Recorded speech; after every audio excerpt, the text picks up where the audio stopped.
This is a bit of a goofy recording because my camera is well. I got a bit of a strange setup. I'm sitting on a sofa. I've got this like on like a pillow, and my camera, because of the backlight, is just horrendous. You can barely see my face, but yeah. Anyway, it is what it is. I wanted to record this because I feel like it's quite important. I'm going to be looking at. Well, actually, I'll show this first. I've been kind of thinking and experimenting with some syntax to unify if statements with pattern matching.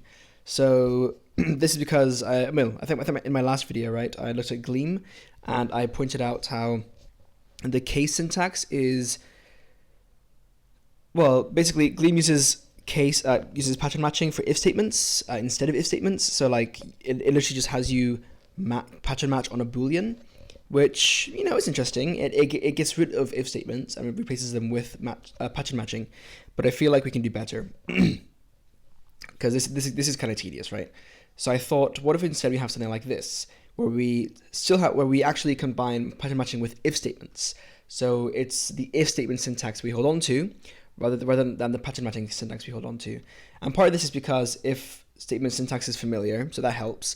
But also, like, just in general, I don't love pattern matching syntax. I feel like this, like, true, false, like these branches are just kind of just weird. Like they're kind of just thrown in there, and like we have this special arrow syntax that's only for pattern matching, and it's like I'd prefer if it felt more intuitive, because like yeah, pattern matching syntax is just a bit bizarre, and quite specific to that one feature. It doesn't feel very globally applicable. So what I'm thinking is something like this instead, and I will as I go through this video, I will add to these notes and eventually turn this into a blog post maybe. But first you have the simple case, right?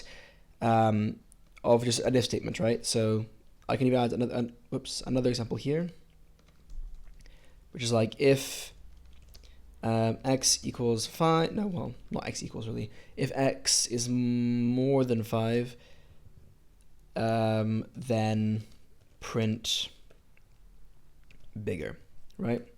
For instance, and for the record, this syntax is completely arbitrary. If you wanted to, you could use C style syntax or whatever. But like I'm gonna use this syntax here just because it's simple. It's not any particular language. It's just what I made up right now. Because what I do this, I also want to like kind of figure out what syntax works nicest with this kind of feature design as well, because that could be quite useful. I do prefer Python style syntax in that you have significant white space and like you don't have semicolons, and you don't have curly braces either. So I'm gonna try to stick to that as well. But if you don't like the syntax, don't let that distract you from the main point I'm trying to make, which is just the if statement itself. So this is just a normal if statement, right? So don't be too shocked by this. This is just a normal if statement. And then we have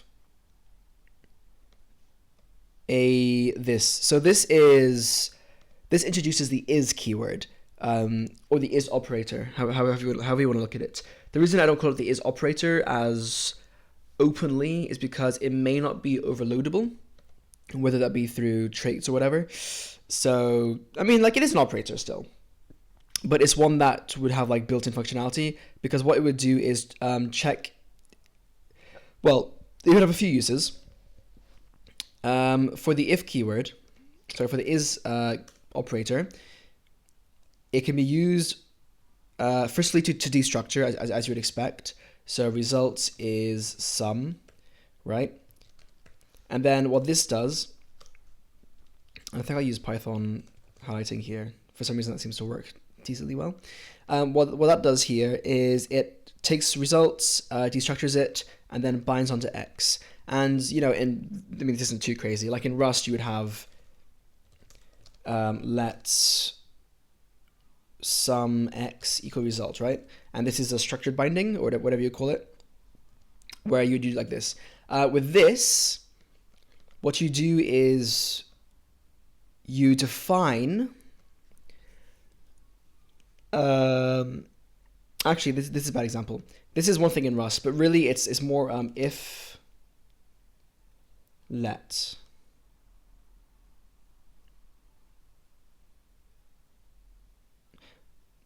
Actually, is there even a Rust equivalent? I'm not sure there is. Yeah, there isn't really a Rust equivalent, really. That's kind of funky. Okay, well, whatever then. This is the example I'll use.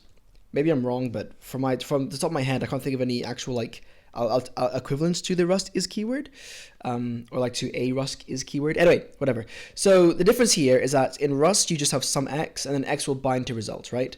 Pretty straightforward, and it works because you have let here.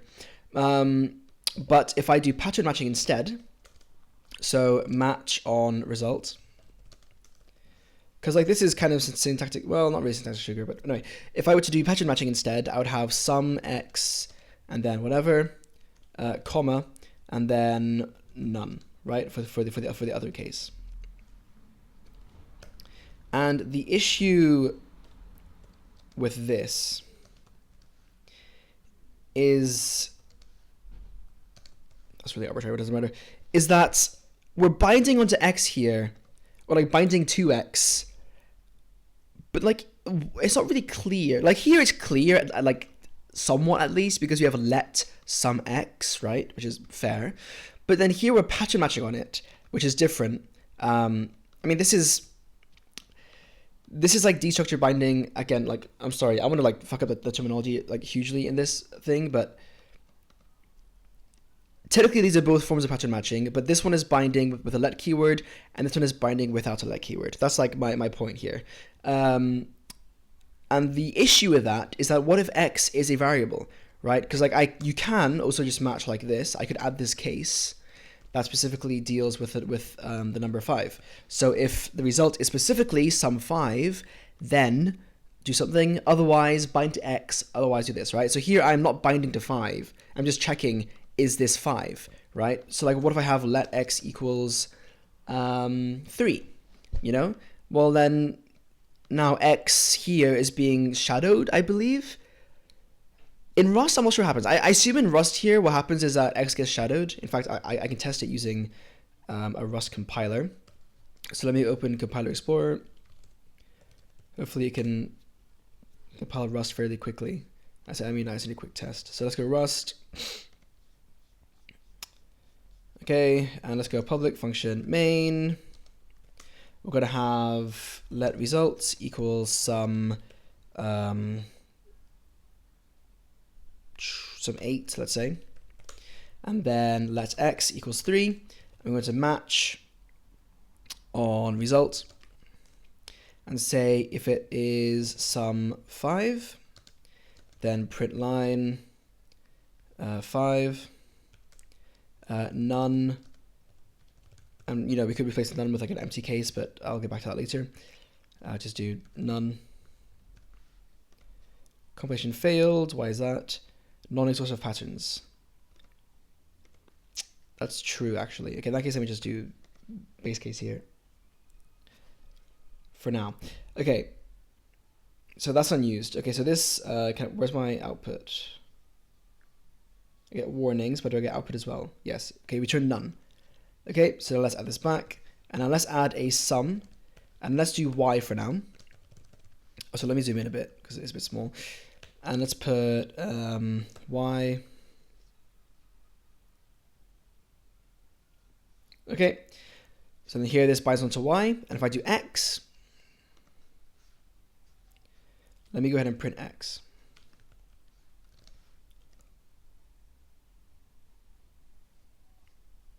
Okay, so what happens here is it binds onto this case, and here our x is shadowed. And you can see that here because we still get an unused variable warning. So how do we use x here? Right? Now, if I were to do const capital X equals 3, would that be allowed? It needs a const, it needs a type. We'll do I32.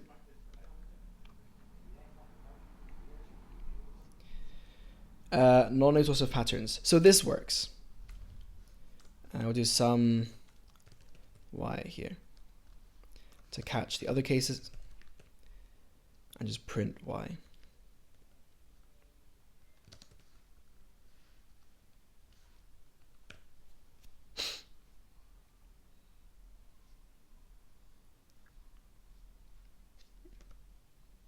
Yeah. So now how Rust works is if I give it a constant, then the constant is used. But if I give it a normal variable, then it gets shadowed, which is a bit confusing, right?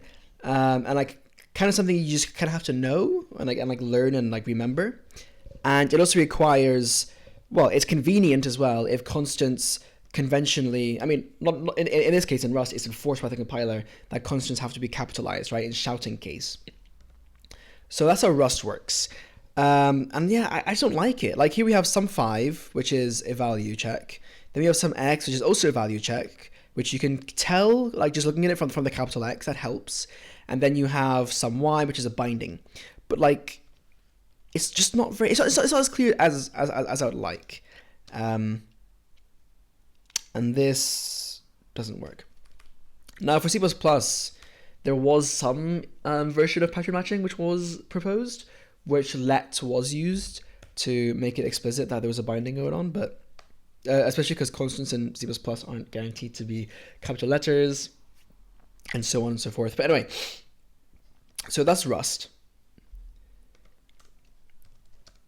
Yeah, my const equals 3. Let's add that.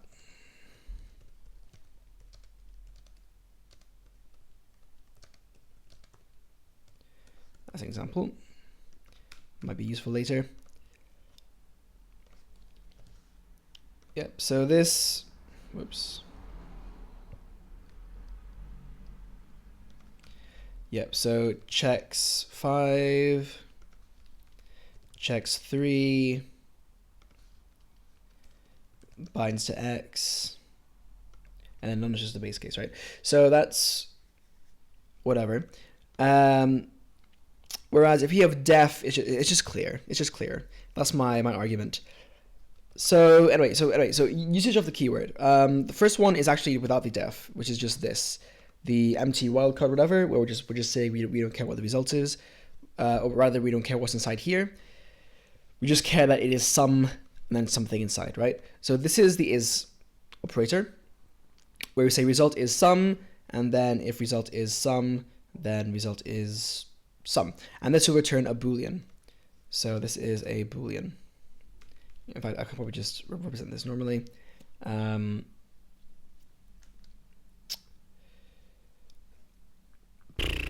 Is valid, boom boom, type bool equals that, okay? So it is a boolean. And then we can also use it to have structured, or like unstructuring binding, whatever the term is, which can be used in if statements, which is useful in if statements. So I can do if result is some x, then print x, but it'll be def x because we're defining x. And this, oh, by the way, this only makes sense if the language also uses a defined keyword. So there is that as well, which is worth noting. So that is a thing, like, yeah. So I'm still debating that too, because like it's either def x or like let x, or if you don't have a keyword for defining a variable and you just do like this, right, without any keyword, then maybe you would do like a colon x to say it's a binding, or like x colon to say it's a binding. And then if you want to, you can specify a type. Although I don't know why you would do that. That wouldn't really work, would it? Maybe it'd work, because I like really want like an as keyword. So I don't know. But like something like that. But for now, let's just assume for simplicity's sake that we use def as our keyword. So that's that case there. Pretty simple. And then we can also use it to check values. So let's say we have some user input, which is a runtime value, by the way. Oh, I didn't mention. For the Rust example as well, what this means is that we can't pass in values here that are user inputs. They have to be constants. Like 5 is a constant, 3 is a constant through x. And that is problematic because then we can't match against runtime values, right? We can't which is not ideal. That means that we have to then resort to using an if statement. If I'm not mistaken, you cannot match that at all. So you have to use an if statement, which means we don't get the niceties of pattern matching. Whereas here, what happens is if I have a user input, let's say equals 3 in this case, and then I do if result is some user input, then note that we're not binding onto user input, we're just using the value directly. So this is equivalent to some 3 in this instance, although we're assuming that it's a runtime value, so it could be anything. And yep. Yeah, that's it basically. Let's just say def is 3.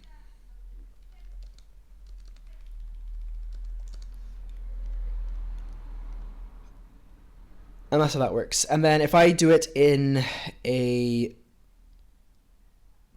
list, so what you would be thinking is, okay, but like the reason that we have match be only accept const values in the first place is so we can use switch statements, right? Like the switch logic. But consider this. So I believe the main reason that match statements only allow const values in Rust and many other languages is in order to support is in order to use switch logic. But consider the following. If I have this C++ code, which is switch whatever, where x is an integer, and we have case 0. In fact, let me do this even more simple. Some bool, and do case true will be like whatever, and actually I'll start break whatever, and case false.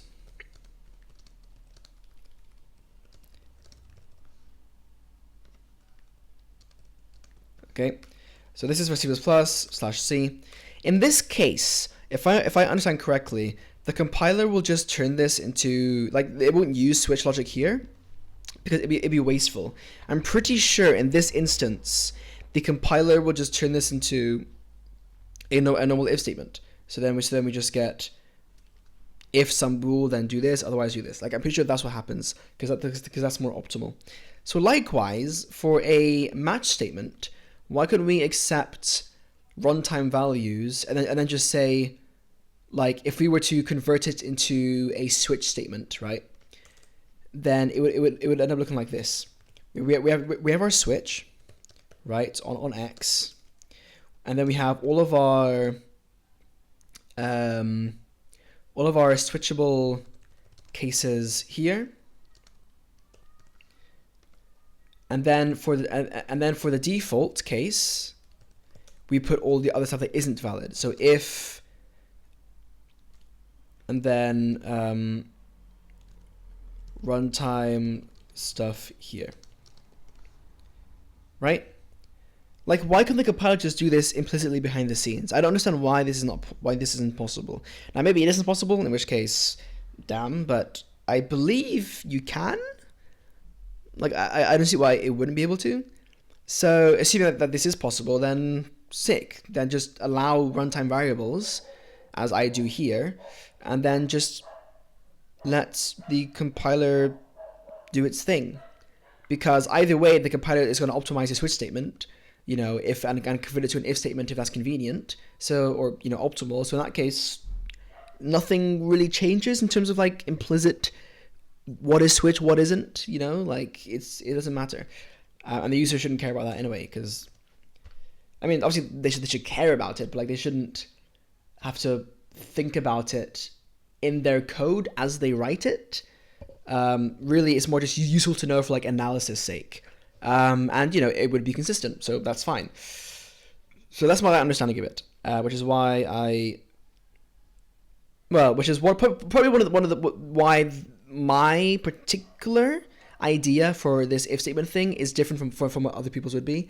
Because for other people that I've seen so far, they do just use const values, which means they don't bother with having like a def x necessarily, and that's quite different. The other major difference is in how I handle this. So now focusing on the actual syntax for the if statement, because like this is just the is keyword, / operator.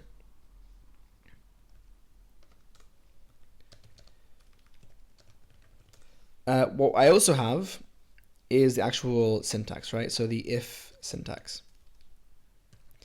So for the most simple case, if again, if result is some x, then print x. Okay. So simple case. Then you have the not so simple case, which is if I want to have an else, right? So if else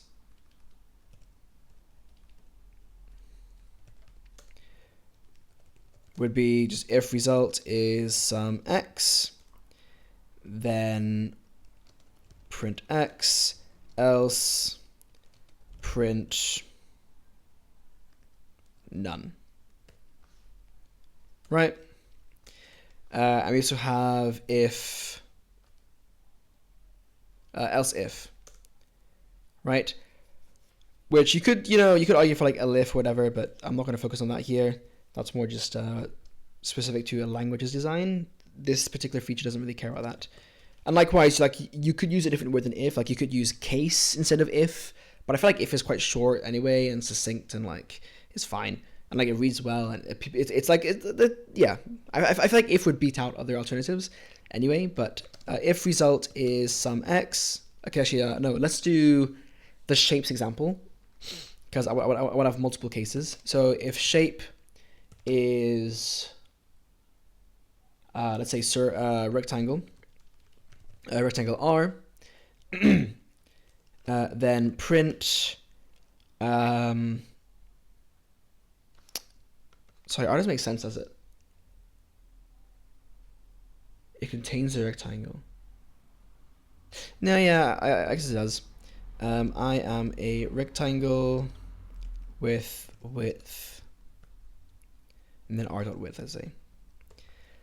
If you're curious, this particular syntax here is just a way to insert variables without having to use like special quotes or anything. And then if you want to escape this, you just put a slash before. Which I think is pretty straightforward. The reason I don't use like interpolated string quotes like this or like this or even like this. I mean, I guess you could do this as well, but I want to do this just because it means that you don't like if I want to remove this, I don't need to then change my quotes again. So I feel like it's just convenient because when I was using C# with interpolated strings, I would constantly be like changing my string quotes, or maybe not C# or something else, and yeah, that's just kind of annoying. So just in case you're confused about this string syntax, again, it's arbitrary. It doesn't matter, but maybe you are interested. Else if shape is a circle C, then print. I am a circle with radius c dot radius. Else print I don't know what shape I am. Okay, so this is else if, and from here, it really. Like this already obviously is pattern matching, but just without the switch, right? And like the compiler could still optimize this anyway, and it probably should optimize this to use switch. logic. I'd be surprised if in C++, if you were to do something like this, it wouldn't become a switch statement, honestly. Because I feel like that's just a case that they would optimize for the hell of it, just to have more optimal code in general, and like to help existing code bases as well that may not be using switch statements. From here, it should be easy to see how you can then take this and have dot dot dot syntax. So how this works is very simple. We just have if shape is, and then we pretend as if we are going to, well, we enter a new line, and then we say, now we're going to list all of our different instances, like this. Let me just write it first, because this is going to be less confusing. Let me just copy this. Put on new line 2. I'm not using indentation here for the same reason you wouldn't do it in C++ switch statements, which I feel like is not that controversial, especially because of what you're going to see in a second. That might also help convince you. And then else, just the normal case. So what's to notice here? First of all, we don't need to match against this, the wildcard, because it's already an if statement, so we can just do else. So that's already pretty cool. It means that this goes unchanged, and we can just combine this without affecting this. So that's quite useful, and it means that we don't have two ways to do the same thing. I mean, we do, but like, there's no reason to do this over else. And you should prefer to use else here, I would argue. I know exhaustiveness is a concern, but I will also address that in a second or later. So how this reads is, finish it for you, say if shape is rectangle, do this, and then again, if shape is circle, do this. So it's like, if you've ever programmed ever with if statements, you've probably wished that there was some way to do something like this, where you could do like if, like if x is equal to 0 or 3, right? Like just a quick way to say, is x equal to 0 or 3, right? Like I want to know, I don't want, but like instead you have to write out x equals 0 or x equals 3, which is redundant. So you probably would have wished that you could do something like, I don't know, like x is 1 of 0, 3. You could like define a custom function for it, or the language could support some like special syntax like this, right? X equals 0, 3, and then you could like have your cases off of this. But the issue with that is it's really unclear. Like it's hard to parse this, because like if shape is, and then it's like, how does it know now? I mean, okay, I in this case it is actually quite obvious because we're leading here, right? We just say if shape is, then do rectangle and circle. But what if I want to have if shape, and then here is rectangle is circle, right? Or here, I want to have, instead of that, do x, if x, and then equals 0 and is more than 3, right? Now suddenly, this becomes harder to parse, because assuming that I do not yet know that, like in the compiler stage, if I do not yet know the type of x when I am parsing this, it's kind of hard to know how to handle this. I would need to look ahead and say, okay, do we have a list of arguments? Like there's no clear syntax here that says there is necessarily, and it would be kind of annoying to parse. Because like the question is x here, do I assume it's a Boolean, or do I assume that it's going to match against this? And that is why we add the dot dot dot syntax, which simply tells us, okay, it's going to be continued on the next line. Now, I've been recommended here to use a keyword. People have suggested that I use a keyword instead. So like if x, like cases, or like even like case x instead of if x. But I want to keep if consistent and use it consistently. So then just using dot dot dot just feels natural to me as a pretty obvious symbol to use to indicate you're going to continue it on like a list or something. In fact, you use dot dot dot for variadic arguments as well, and this is quite analogous to variadic arguments where you are matching this against multiple things in like a list, which also helps, I guess. Variadic arguments like from C++, for those who don't know. And yeah, and then it just makes this a lot, well, it makes this a lot easier to parse, which is the main thing. So then I can do ... And it also means that it's more flexible, because then I can, if I want to, I can take the same code, and then instead of doing if shape is, maybe I want to do if shape ... and say is rectangle, is circle, or maybe I want to say like if the shape has the property called width. Now in this case, shape is not a struct, right? Shape is an enum, I guess.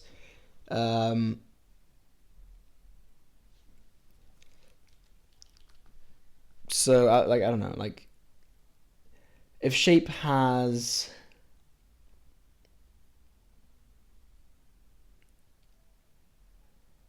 well, okay, I need like a better example here. Let's say I'm matching on a struct instead. So let's say like person, and then I have a struct. Let's go with that. Again, the syntax is arbitrary. I can improve it later. And let's say a person has like a name, Kojo, might as well, and a age. Okay, and then let's print my name, and here we are binding, by the way. Actually, are we binding? No, we're not going to bind on this, because there's no point. So my name is Kojo, and I am 19. Okay, well, okay. This is the Kojo we know, let's say. And then here I'm going to match on person. Actually, just to simplify it, let's say we have that for is, and then for the other one, we'll say has.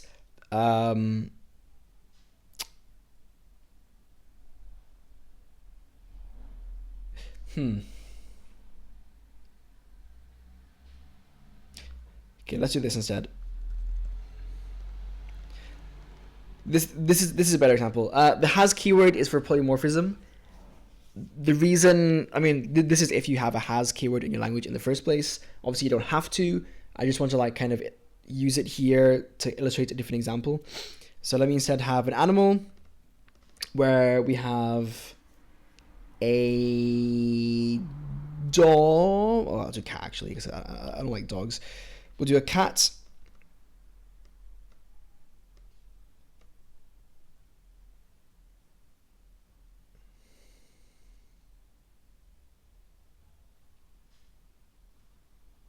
Does this work?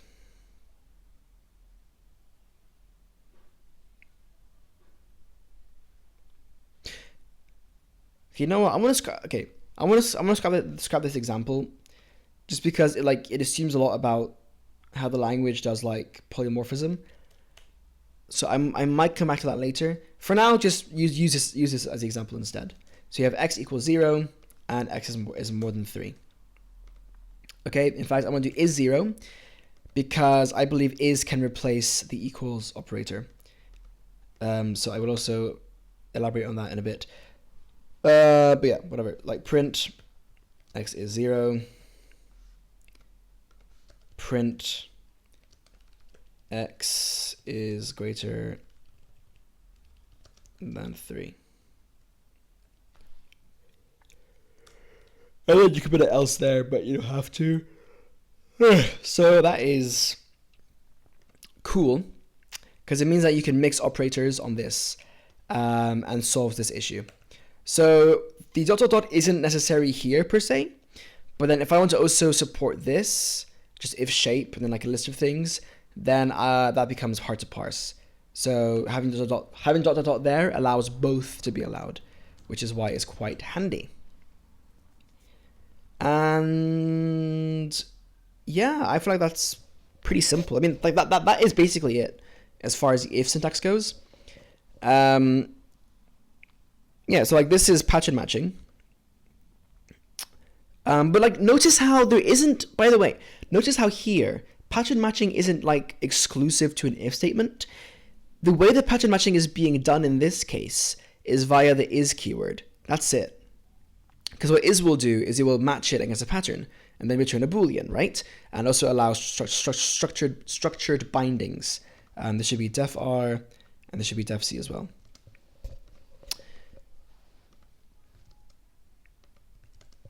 Right? And this as well. And this as well.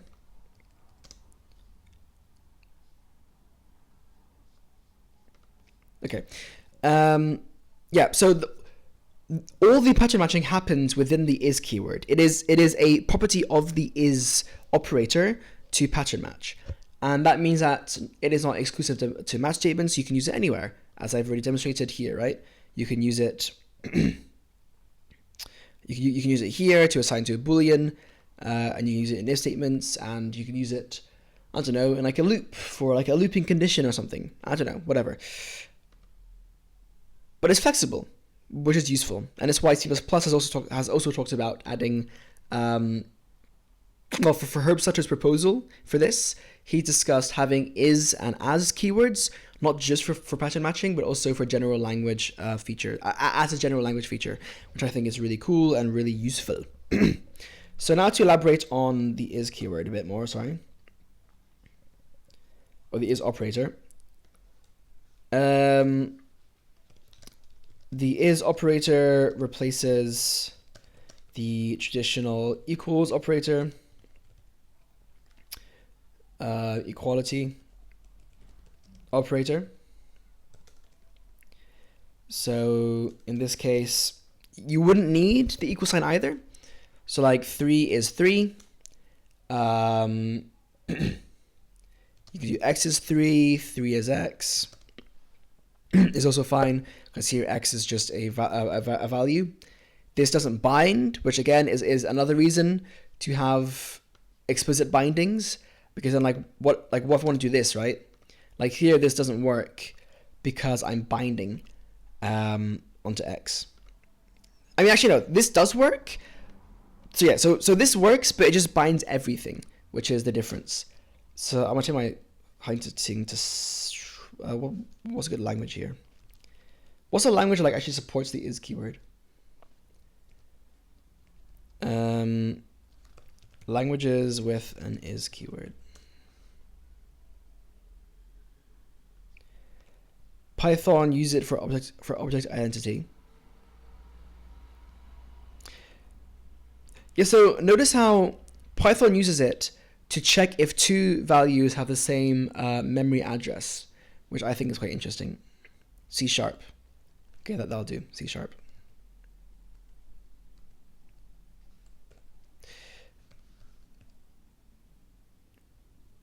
Cool. Just so I can have slash comments. Yep, so this is just true. This is true if x equals 3 in traditional terms. True if I'll just put it like this. True and binds x equals 3, or like binds 3 to x.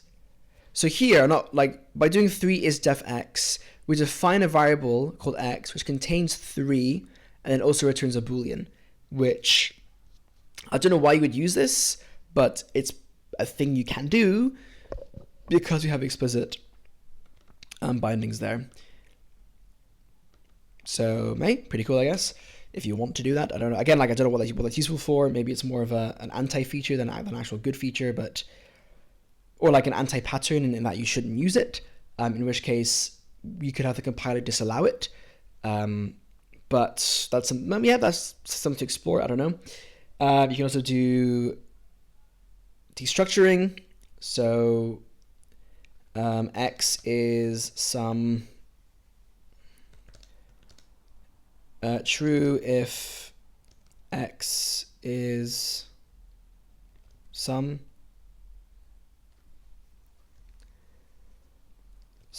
anything. X is some def x. True if x is some anything and binds to x. Ooh, okay, that's shadowing actually. So let me use a different variable here. I'll do foo.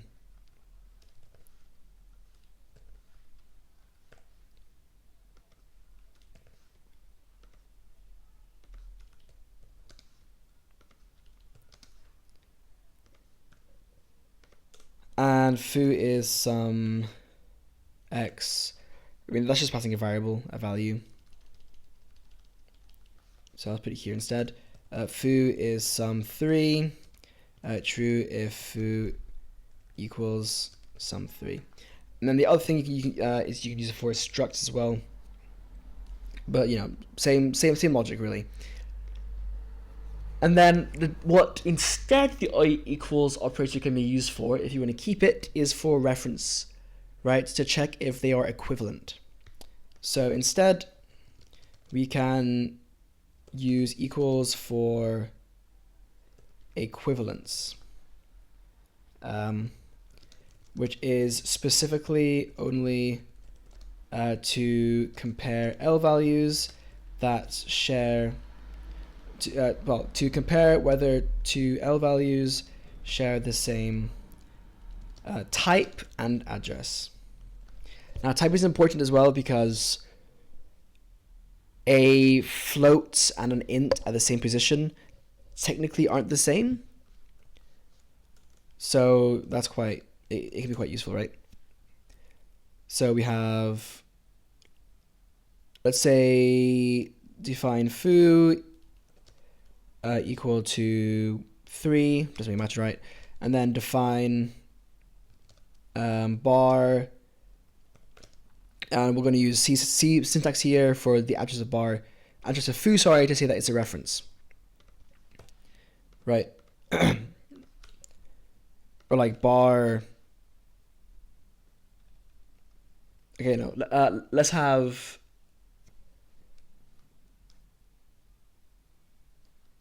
this.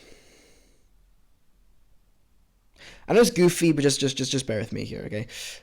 So then here we say that foo equals bar. True because they share the same type and address. Yeah. Equivalent to C++'s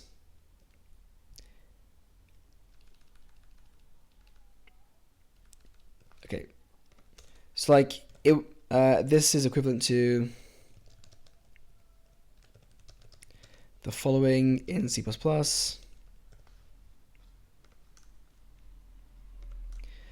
Address of foo equals address of bar, and type of foo equals type of bar. Something like that. In C++, I did test this.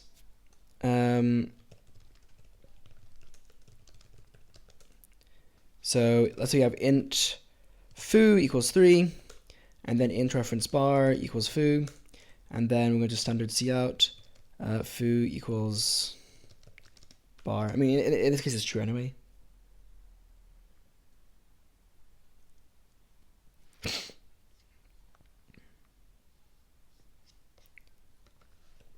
Press in parentheses. Might be necessary.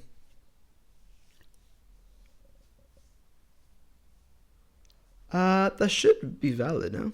Yeah. So this is saying true because the values are the same, but are the addresses the same? Should be.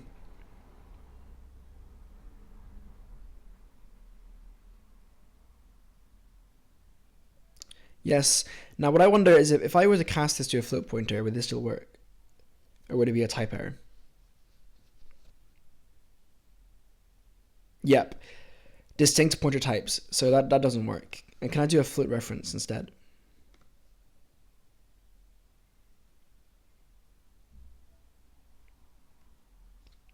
Cannot bind non-cost L value reference type float to a value type int. There is a way around this. If I just think of how.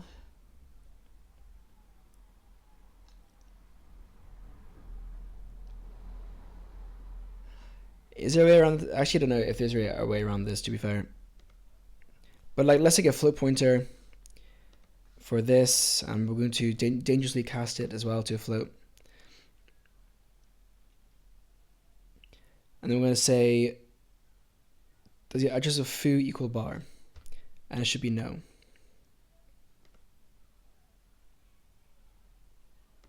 Okay, yeah. So instead, I need to check. Okay, so basically, this doesn't require this anyway, which includes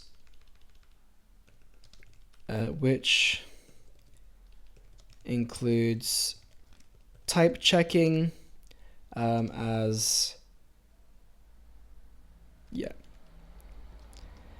you cannot compare to pointers of different types.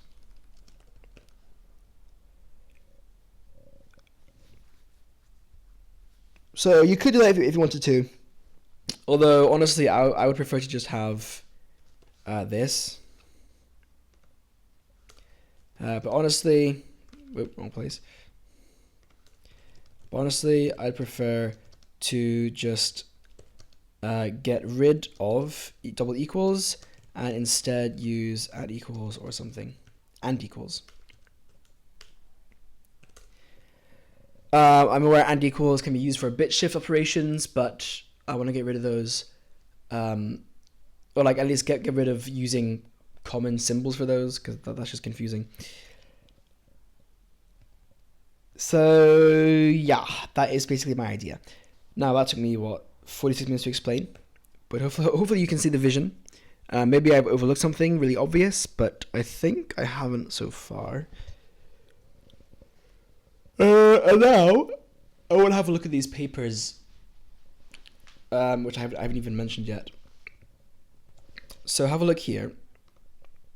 First of all, there's this.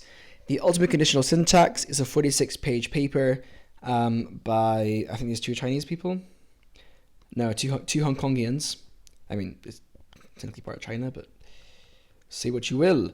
By Liu Yu Cheng and Lionel Pare. I can't speak French, I'm so sorry. But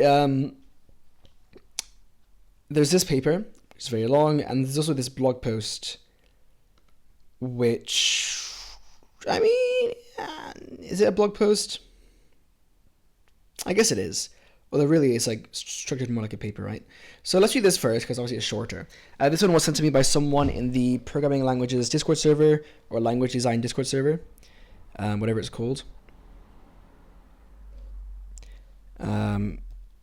Shout out to it's called Programming Languages. Can I see information?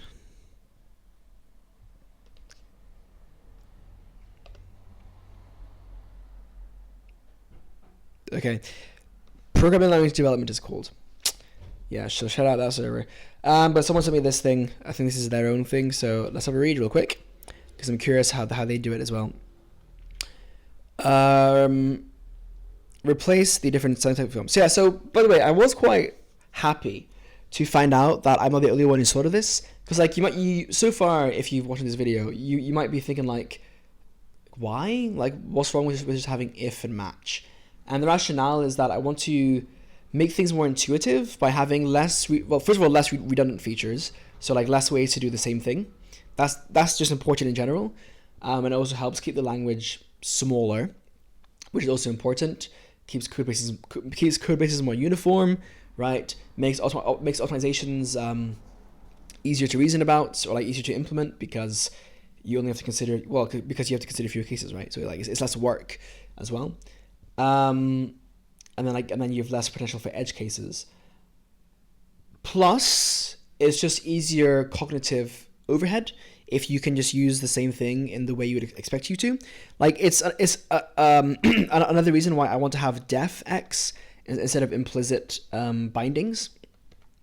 Because like if you are already used to defining variables using a keyword like def or let, then obviously you probably would intuitively think that I want to also use it to define variables here. Like if you saw this in the language guide, you would think, oh yeah, that's pretty intuitive.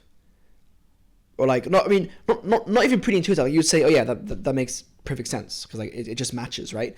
And I would hope, I would hope that any programmer who isn't like used to Haskell or whatever, or like Rust, who also tries to use pattern matching in this language, if they were learning it for the first time, but also think to instinctively also use def, because that would be rational, right? I feel like if you want to not have explicit binding, you or probably just want to hold on to the familiarity that Haskell gives you and other functional languages. We don't have to keep on doing that and keep up with that. Like the reason it may look weird to people who are used to pattern matching and not feel intuitive, like you may disagree with me, is because you've already seen other examples of different languages using it in the what I would call the unintuitive way. But like I mean intuitive to someone like who has only ever seen this language. Like I want it to be consistent within the language itself, not consistent across borders.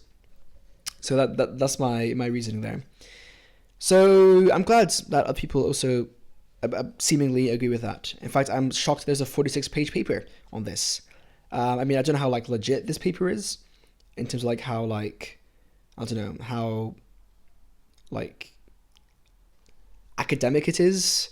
I don't see any like publishing information here. In fact, it's on GitHub. But it does like go into type theory, right? So it seems quite in depth at least. In fact, let's have a look here. This is LPTK.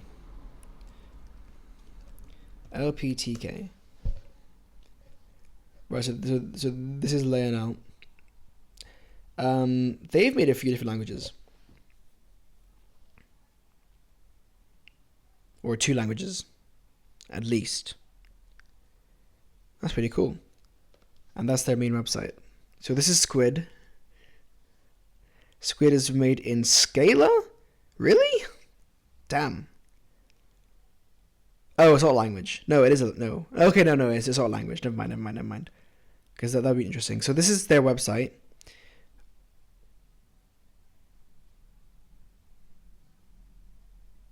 But this is a PDF, right? And it says paper in it.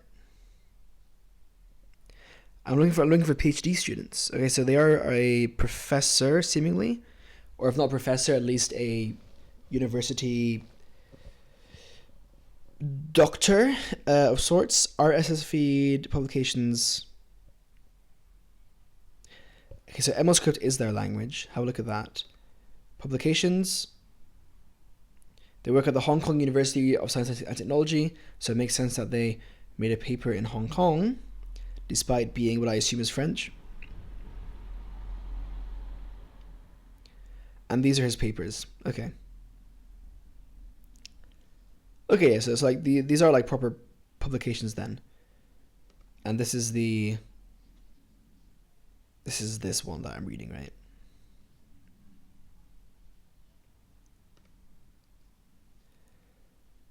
ML script. It's cool because, you know, if I ever like publish papers, I would be publishing papers in this vein, I feel. Okay, anyway. So let's have a look at this one first. So replace the different syntactic forms of if statements, switch on values, match, and if-let constructs. Now, also, yeah, I didn't mention, this also means you don't need to have if-let. Like if-let is, if I'm not mistaken, if-let is literally just syntactic sugar for a match statement. If you were to take Rust, if let's sum x equal foo, then whatever. I believe this is equivalent to saying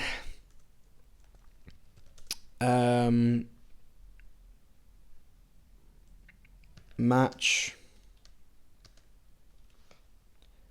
Don't know why I'm separating those actually, put them in the same code block. Match foo, right? Sum x, and then whatever.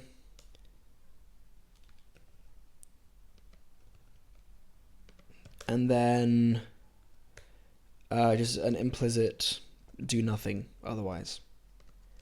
Like, I'm pretty sure this is just syntactic sugar for this, which already tells you that match is problematic, for the record, and that it benefits from being like merged with if in some ways. So like it's weird that Rust even did this and it didn't think to like just kind of unify the syntax altogether, but or maybe they did and they just didn't have time to probably flesh it out, whatever, and maybe it wouldn't work with their other design philosophies. But like this is just syntactic sugar, right? In my case, they're equivalent. Like if like writing this would be equivalent to writing this, because in my language you'd either do, or like in my design, you'd either do if foo is some define x, right? Then, and I'll use curly braces here just for the similarity. And then if you wanted to copy this, guess how it would look? It would look like if foo, I guess like is ... some def x, then again just do that. Otherwise, do that. Actually, let me not copy Rust syntax. Like, notice how like these are already really similar anyway. Like these two, for this, it's really obvious that you just exclude this because it's non-exhaustive in this case anyway. Like look at that. Like to get from there, from what we had just now, to then just to get to this simple case, like it's really straightforward. Whereas here, we like Rust has to introduce a whole new syntax. So clearly, it's not like a non-issue. Because like then you have to learn if let as well as if or like let's else, right? Let some x equals foo else, I think, is how that works. So like it's just a bit cumbersome. Whereas here, it's really simple. And then if you want the else branch, like you can also just write else, which is fine. So yeah, notice how Rust introduces if let, which is essentially syntactic sugar over a longer match statement. Clearly, there is an issue with match syntax for this to be even remotely necessary. So look at that. Yeah, so like Rust has if, it has match, and has if let, and has let else, which we will obviously group in with this. It doesn't have switch, but that's only because switch and match are like match already covers switch anyway, so there's no point in doing that. Although some languages will have both switch and match because they added match later on. Although better languages would just improve switch. C++ is going to have both with switch and inspect, I think, but whatever. That's C++. C++, which is like the worst case scenario anyway, in terms of having to implement a new feature. Motivation. So the idea here is to replace all of these with a unified single condition expression that scales from simple one-liners to complex pattern matches. Literally exactly what I want to do. And for the record, I didn't see this I didn't see this before I got my idea. It just happens that someone else already had the idea, which I think is really cool. Motivation to cut the different syntax options down to a single one. Yep, and allows that is still easily recognizable by users, by the way. And allows the design to scale seamlessly from simple cases to complicated ones, minimizing the number of keywords or turning condition syntax into method calls like small talk or non-goals. Yeah, so we're not trying to minimize the number of keywords. Like it may say, oh, but Kojo, why are you adding a ... thing syntax? Well, it's like why not? Like it's just clear, so let's add it. Like we're swapping removing match entirely to just adding ... Like that shouldn't be too controversial. Observations: ternary expressions and if statements can be fully subsumed by if expressions. Interesting. Switch has a fixed part whose value is compared using an equality relation against a set of branch-specific values. I don't know what that means. We'll see the examples. Oh, like, are these just general pre-observations? Okay. Yeah, okay.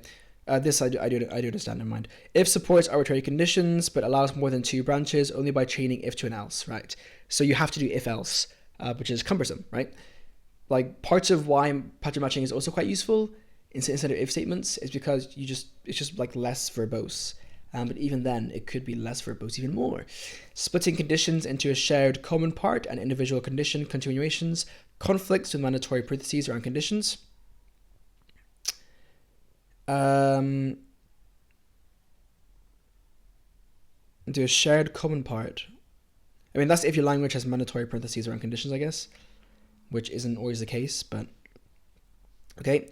And to ensure, unambiguous parsing, which is a concern, the place where the shared part of condition ends and the individual continuation starts requires either braces around the branch or a start keyword like then.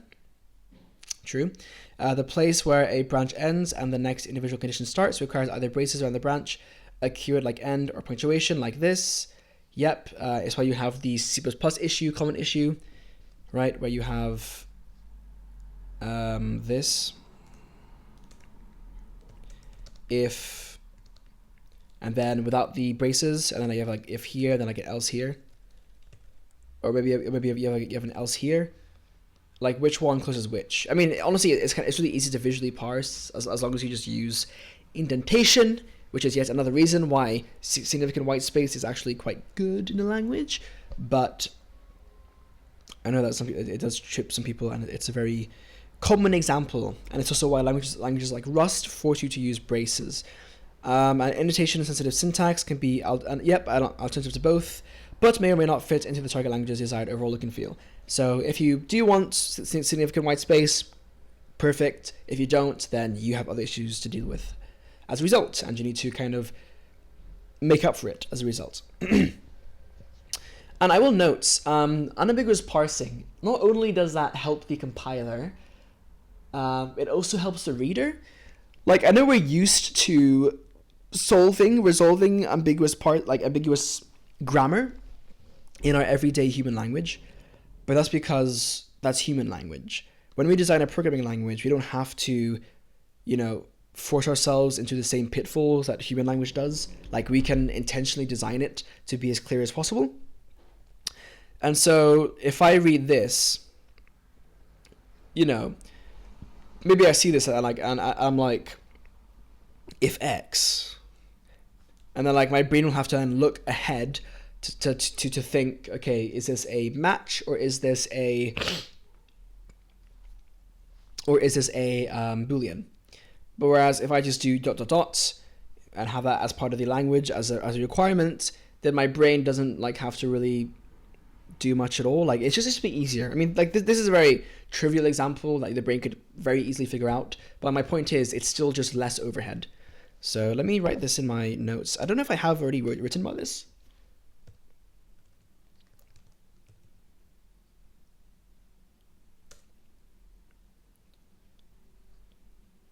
Yeah, I haven't. So let me make a new note in my Zettelkasten, because that's a very important point.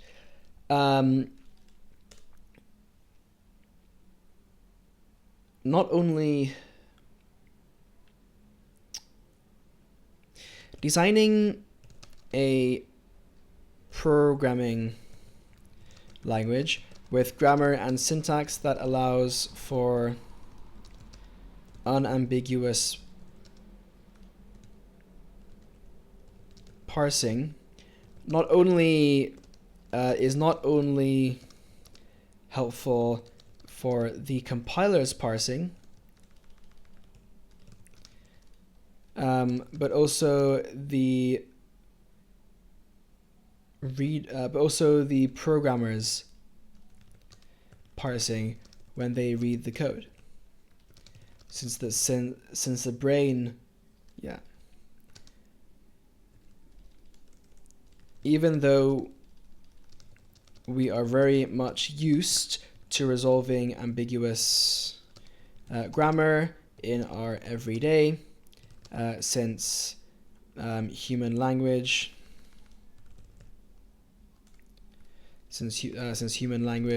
is so can be so confusing. Can be so inconsistent, let's say. Internally inconsistent.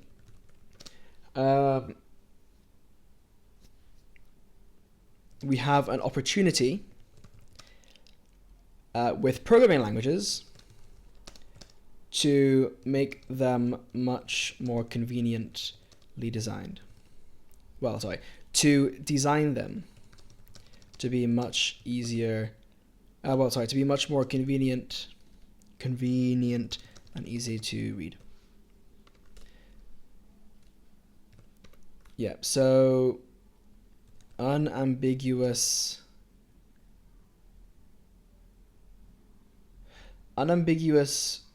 code helps both the compiler and the human. Helps both compiler and human. Okay, topics, programming language design, compilers, and linguistics, honestly. Cool. Sources, my brain. No sources here. Right, anyway. For those who don't know, the Zettelkasten is this. It's like a web of thoughts that connect to each other, and they're all like atomic. So it's very cool. And lets you generate ideas as well later on. Did I just close my thing? Okay.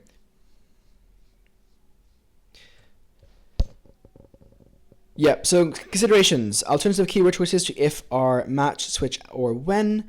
The keyword choice has no impact on the ideas presented. Exactly. Like I said, you could replace if with case, or match, or switch, or I guess when is actually... I think when is probably actually one of the better ones. Like match foo just feels wrong. And like case foo isn't terrible, but like just doesn't like read supernaturally. Like if shape is or when shape is, it's pretty good, honestly. In fact, when works pretty well because then look at this, right? You have else for if else. If you do when, then suddenly these are on the same line because this is 4 characters and this is 4 characters. But the issue is, of course, else if. So like we're like else when or like welse, like that's, I mean, it's cool, but like it's too long still.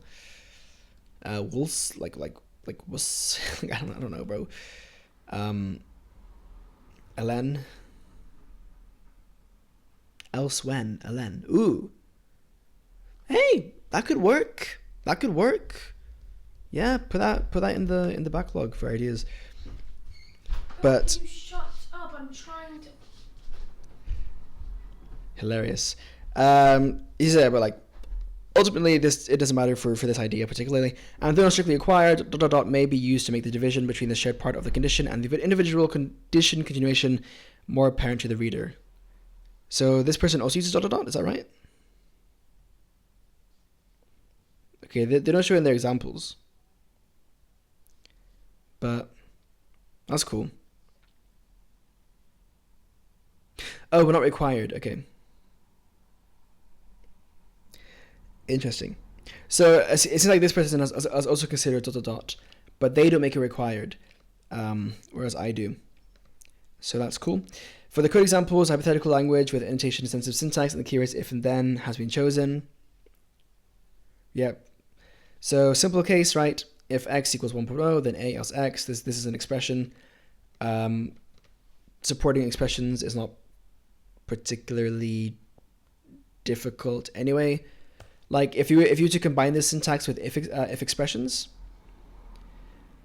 like here you have this, right? Print line.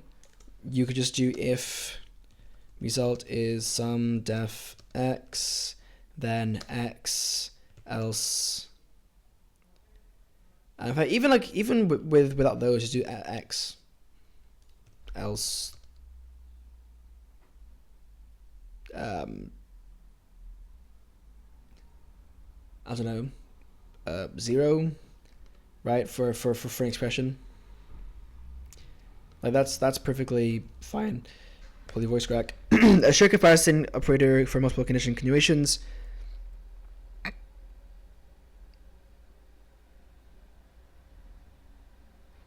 If x equals 1, then a, else if, yeah, so this is also just normal.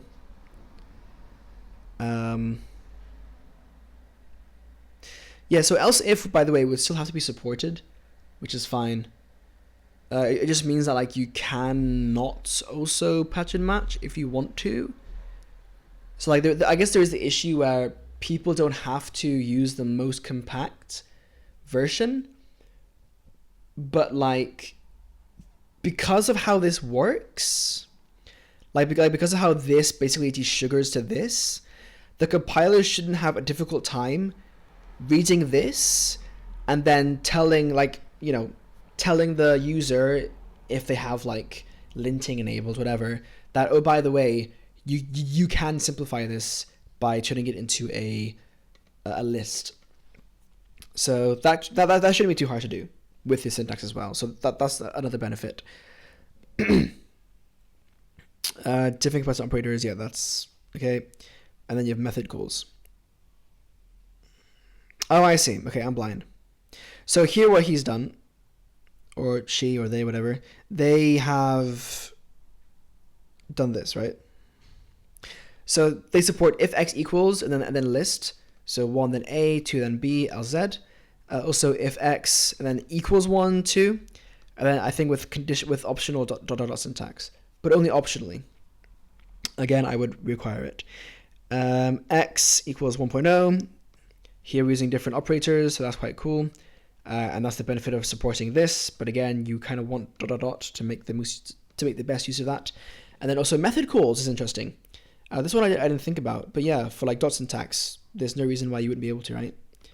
So that's pretty cool.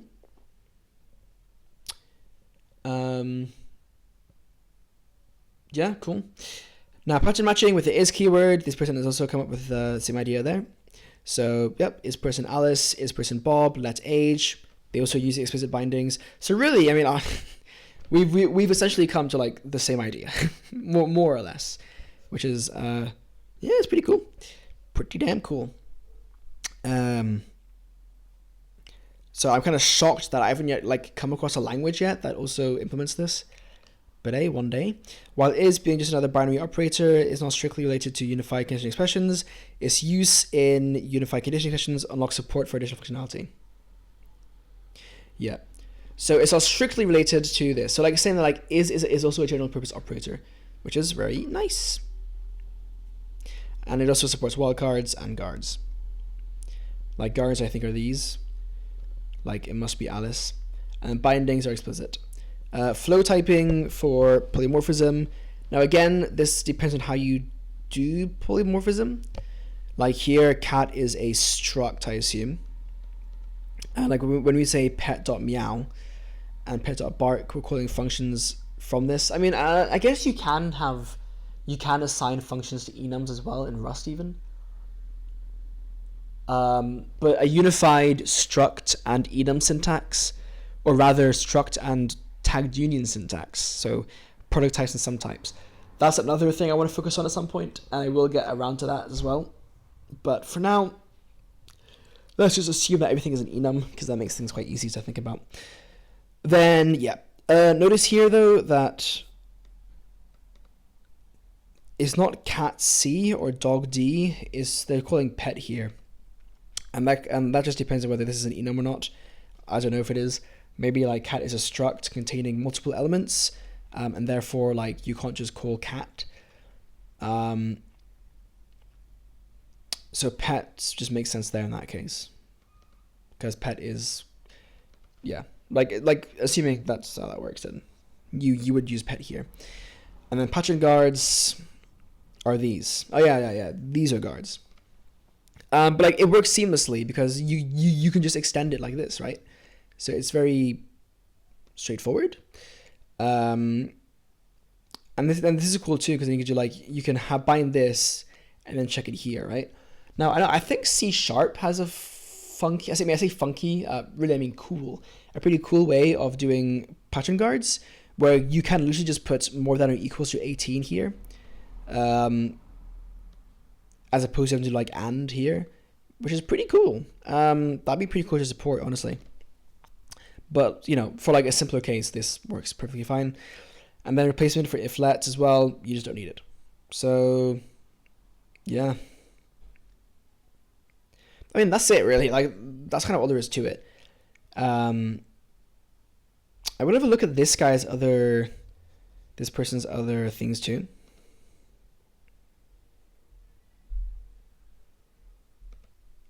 Like, at least skim them. These are different sites. What the hell? Oh no, related works. Okay, I thought it was like their stuff. No, they're just referencing things. Never mind then. Never mind. No need. Yeah. So like that's it really. Like it's very simple, and it's shocking that it just doesn't exist. Like, guys, lock in. So yeah, big props to, I think the name's Sock, for thinking about that. They're on Discord. Yeah. Yeah. Sock. And they used to do Rust, which is cool.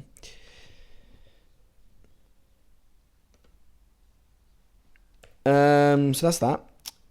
Now, they also have an implementation. Same thing, yeah, same thing. So as a first approximation, especially if an existing language shall be adapted, it makes sense to build a feature-reduced version of unified conditioning expressions using a different keyword, in parallel to existing syntax. After unified conditioning expressions have gained sufficient maturity and functionality, they could then be switched over to the real keyword. Old implementations of ternary operators, such cases or if expressions, can be removed, and their use migrated to unified conditioning expressions.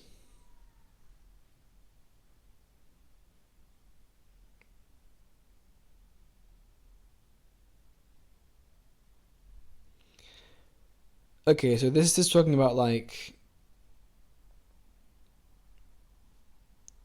implementing it in an existing language, which is interesting. Personally, I mean, do I really care? I mean, obviously it'd be nice if this was the case. Honestly, C++ had a really good opportunity to do this. Maybe it's not too late, because it's not in the, I mean, I don't think pattern matching is in the standard yet. I think it's just being proposed, but like the actual work is still being done. C++ could probably implement this and have it work well, and then they don't need to do inspect or anything. Although I wonder, like with the other features it wants to have, like with like type checking and stuff like that, I wonder how that would work. But this seems like a better solution to me than adding inspect, just off like the surface level. So dots indicates the start of individual condition fragment, which is kind of goofy. Level 2 pattern matching, right, like this, yeah. Level 3 bindings, yeah. And then optional, here partial conditions, right? So this is optional as well if you want to implement that. Okay, I thought it would be wait, is this a? I'm confused. Is this like a series? The way that, okay, so like these are separate blog posts, which is interesting, like, or like articles, whatever, but they link to each other as if they were chapters of a book. Interesting. So this isn't like implementation, like how to actually implement it. It's more just like how languages would adopt it. So adoption. They have exceptions.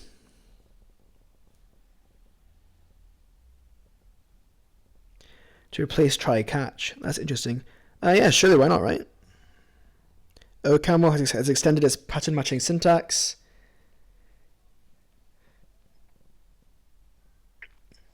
If it throws exception, throws this. Okay.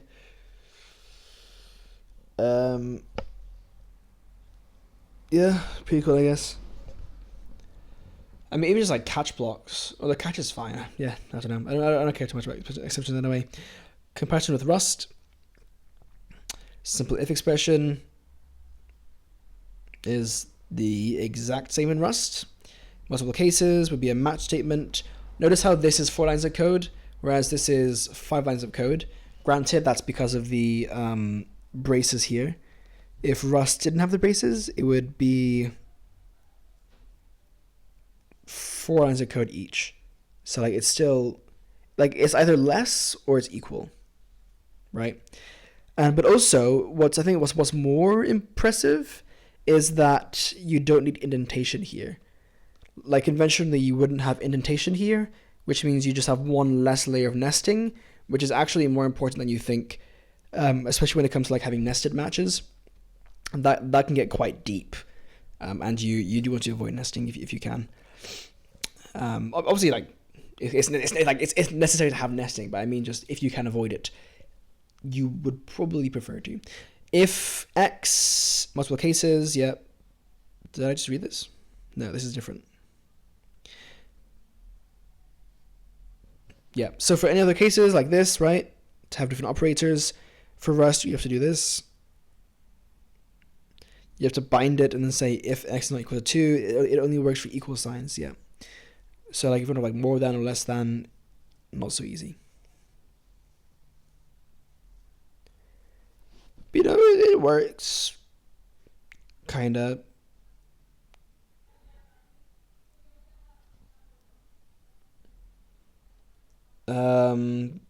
These are 2 different options, right? Yeah, okay.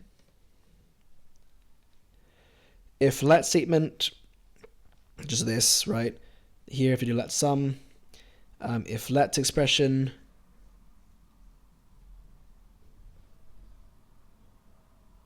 wait, Rust has if let expressions? I actually didn't know that.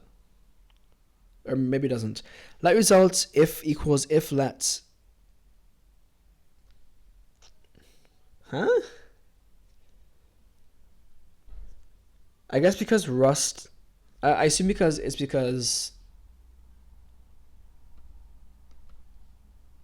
sorry, no, yeah, never mind. Sorry, it's if let, never mind. Anyway, point is, like, yeah, whatever. It's just simpler. If let chains,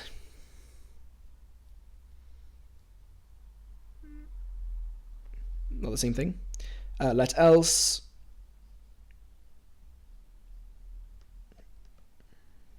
Yep.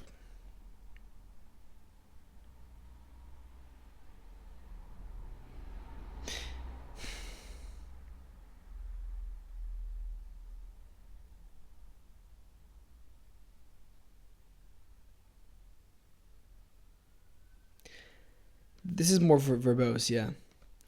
I mean, I am in favor of still supporting direct destructured binding or structured bindings, whatever it's called, man. So like you can do let sum I equals foo. It's just the else, right? The let else, which is different.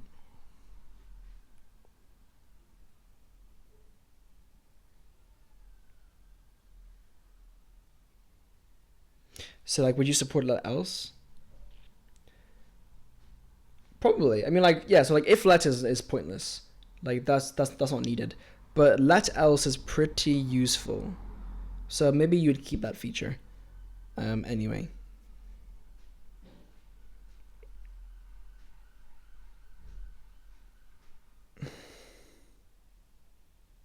Maybe. It's just because that this is conditional anyway, in a sense. But yeah, that'd be interesting to think about too. Dropping continues. It's a different article. Yeah, that's different. So yeah, cool. I will keep this here so I can post it in the video. But yeah, very cool. That person has pretty much the exact same idea. Mine's just, I guess, a bit stricter. But otherwise, like it's actually like a marginal difference. And then there's this article, paper, which is 46 pages long. So I'm not going to read the whole thing, but I will skim through. So functional programming languages typically support expressive pattern matching syntax.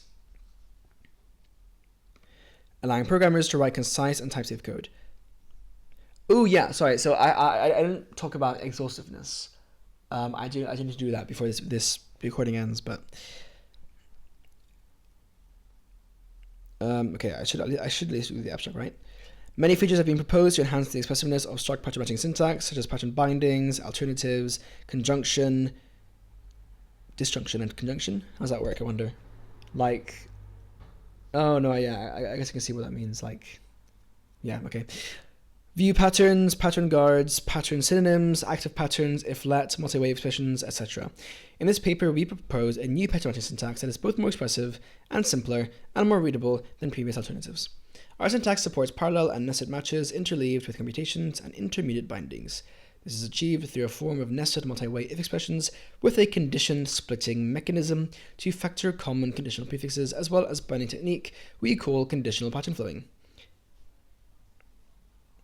So condition splitting is what that's called, and then we have conditional pattern flowing, which is a funky name, but let's see what that means.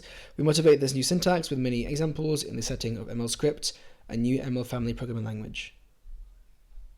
Okay, so they actually do use it for ML script, which is a language that they made. We describe a straightforward desugaring pass from our rich source syntax into a minimal core syntax that only supports flat patterns and has an intuitive small step semantics.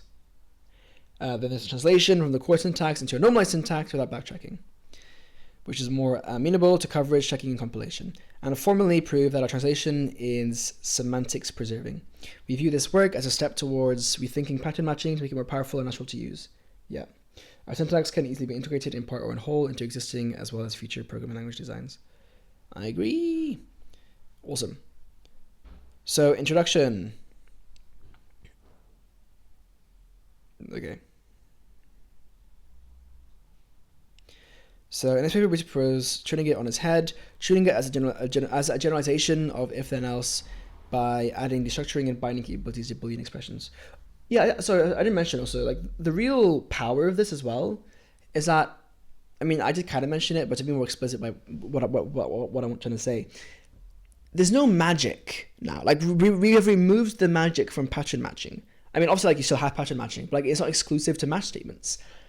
Pattern matching isn't magic per se, but like, match statements are pretty magic. Like, isn't it weird that Rust has a very specific syntax for match statements, where it has like the double arrow sign, which like it pretty much never uses in any other context. I don't think, at least.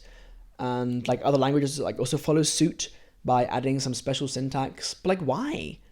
Like, it just makes things kind of weird, and like we're really just like, yeah. It's unintuitive and it feels kind of magical. Whereas with these if statements using the is operator, like, it's just if with booleans. Like, the is operator just returns a boolean expression, or, well, yeah, a boolean.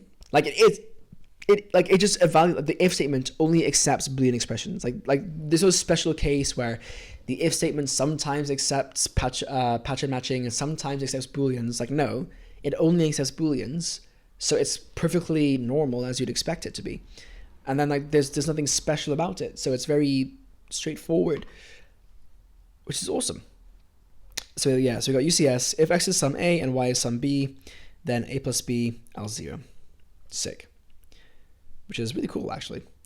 Like, how would you even like match this in Haskell? Not Haskell, in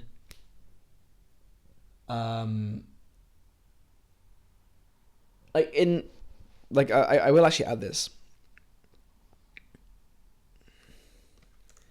Also, consider multi-variable matching. In Rust, it would look like this. You have to match on a tuple of x and y, and say sum x, sum y, I believe. Sum x, sum y, x plus y, else 0, right? Like, it kind of just feels to me that Rust didn't really think that hard about this. Like, they kind of just took features from Haskell and like other functional languages and were like, yeah, let's just add these features. Like, I don't like tuples, first of all. I think tuples are a mistake. I feel like it said we should push for having named fields always, and for like unnamed fields, have it be very particular, because tuples, they're nameless, which can be quite annoying. Whereas in our language, or in this case, we just do if some x. Sorry, I can't do xy. Foo bar. I mean, I can just shadow it, but let's not shadow in this case. Just make things a bit clearer. If foo is some x and bar is some y, then x plus y. Else, 0. Like, that's it. Sick. You could put this in a one-liner as well. Like, boom. And like, does Rust's if let syntax, like, I think as well for Rust you have to do like if let some tuple of some. Sorry, this is Rust. Let me not mess it up. Some x, some y.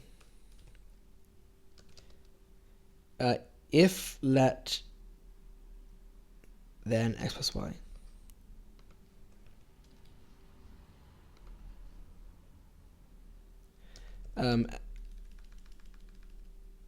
Sorry, equals foo bar, then x plus y, else 0.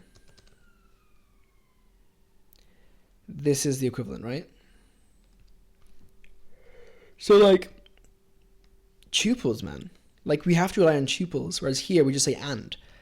Like, and like, look how it reads. Like, very, like, it's not super often that you have a syntax that just happens to read really well in English, but in this case it does. If foo is some x and bar is some y, like some defined x and bar is some defined y, then x plus y, else 0.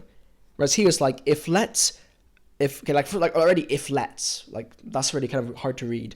If let this tuple some x some y equals foo bar. Okay, so we have to read it backwards. Okay, so like we're pattern matching this tuple on this. Okay, then x plus y, else 0. Okay. Like, whereas here you say if foo is some defined x and bar is some defined y, then x plus y, x 0. Like, damn, that's so simple. And like, yes, it's more verbose in this case. I mean, it's actually longer by like 2 chars, I think. Maybe like 3 chars is longer, but that's only because we have this feature. If I were to remove the def thing, it would be shorter. It just happens that I'm using def in this case, which is fine. I mean, like, longer code isn't an issue anyway, but I'm just pointing it out. Yeah. It's crazy.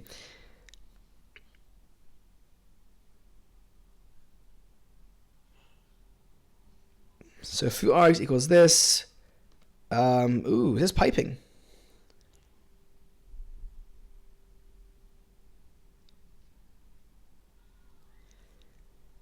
Is it piping?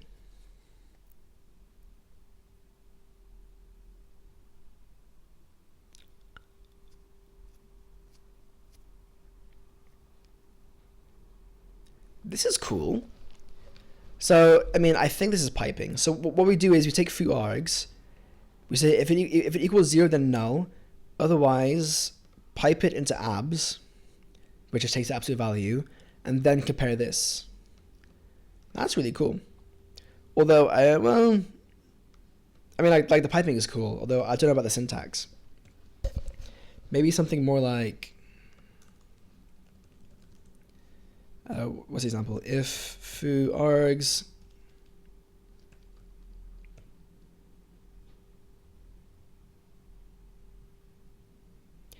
is foo args a function? Okay, which would say if x. If x equals 0, then null. Else if abs x.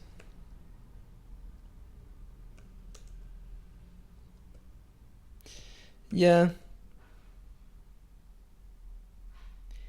The piping is very interesting. I would definitely, okay, if we were to do piping, which I think we could, I would still have it be if and then like an else pipe. I think else pipe could be very cool as a particular syntax. So else pipe abs, like this, and then more than 100, less than, what was it? 10, right? Large, small, else, medium. You could argue that this arrow for else is not necessary, but I like it. It's consistent. Bonus for else piping,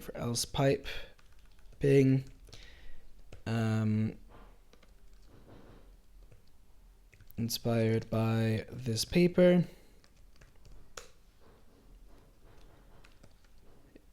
Yeah, that's pretty cool. Piping is a feature, by the way, that I would love in a language. But how does Rust not have piping? Like, they took tuples, and they took like pattern matching, verbatim, but they couldn't take piping, bro. Instead, they like leaned really hard into like monads and like returning functions that return the thing. But like piping is just that, but like more convenient, dude. I feel like language has to like take over Rust. Because like while Rust is very cool, it really did drop the ball and like on like a lot of decisions that it could do better in, like just design wise, and I think also like apparently implementation wise as well there are some flaws, but the main thing is just like the interface, the syntax. It's just so it could be better. It could be better. If X is right, left, and so what?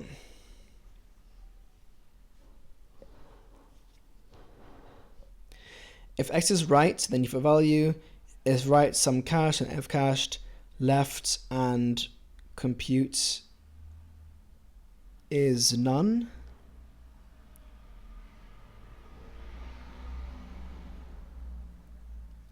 I see. So it's like saying, if X is right, then do this. If X is right, then do this. If X is left, and compute is this, then do this, and some do this. I don't love the. Yeah, this one I'm less sure about. Like, I don't love the recursive nature of this. I mean, like, recursive isn't like really the right word, but like, again, like the alternative to this would just be.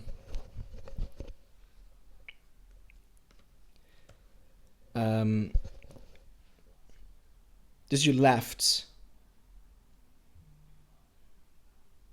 Not even, just like else if else if X equals left. Yeah. I feel like I would draw the line there just because it's like as like at this point it gets a bit hard to read. I mean, you could put these on one line. But I'm not so sure.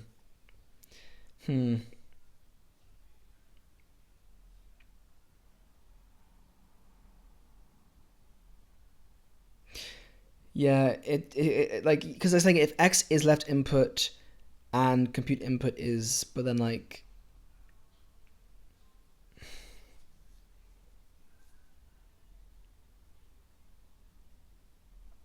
maybe it works.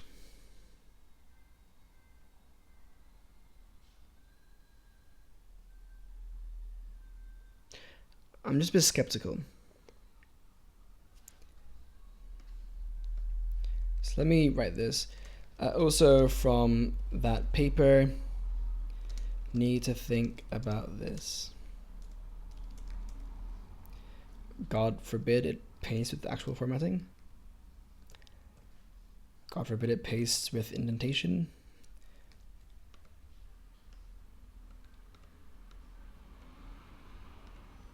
That's not correct. That's there. That's there. Yeah. Okay.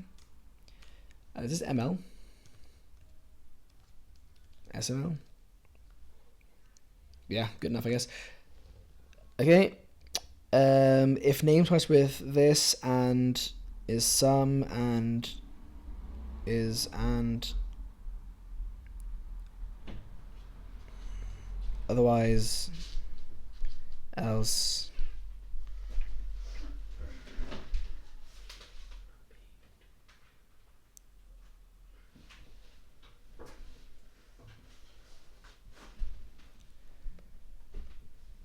I mean, it works.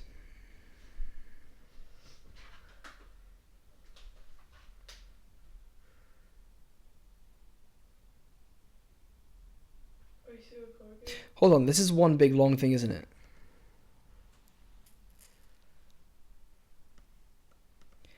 If and is some and yeah, no, right. This is a really long condition, right?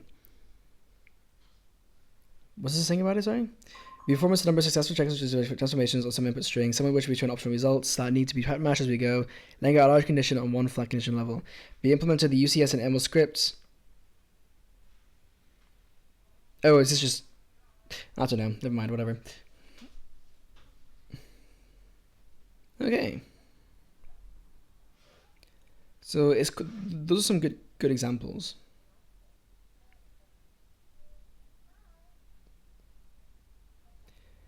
How does it get into like type theory?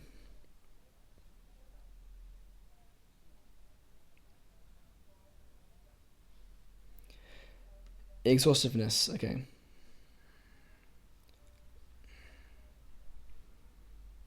Okay, so like there's like the grammar. Let me have a look at the exhaustiveness checking. Coverage checking is twofold. Redundancy checking and exhaustiveness checking. Redundancy checking is on a separate stage and is shortly accomplished by the prior stages. We first exemplify redundancy and then describe the coverage checking algorithm. Redundancy refers to unreachable branches that have already been handled by previous branches. Okay.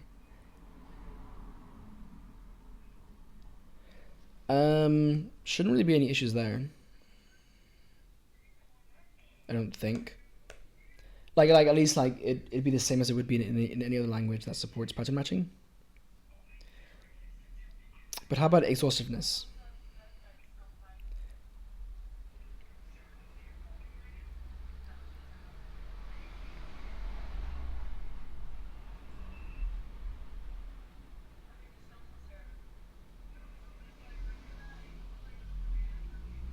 Okay, so when I think of exhaustiveness, and I'll make a section for this.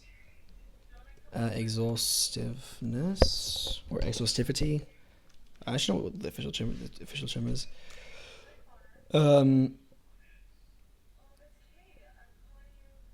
There are two cases. There's one in which you get automatic exhaustiveness, which is just like if I have a function. I'll do it in C++. Okay, well now I have to define a function. Let's look like this. So let's say define x or define foo, whatever, equals if x is some 5, then no, not then. Arrow for now. 5 else 0. In fact, for this one, let's just remove the things. That's kind of freaky though. Funky. All right, whatever. So we have this, right? This wouldn't work. Well, we on. This would work. This wouldn't work.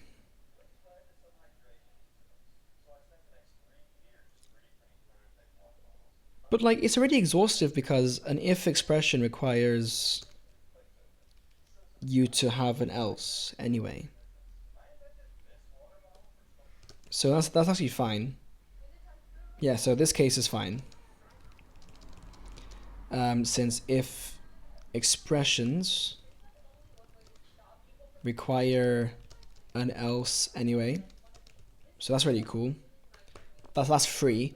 And then, but the other case which people want is just general exhaustiveness. Like they want the compiler to check are my cases exhaustive, because if they're not, I want to be warned about it, right?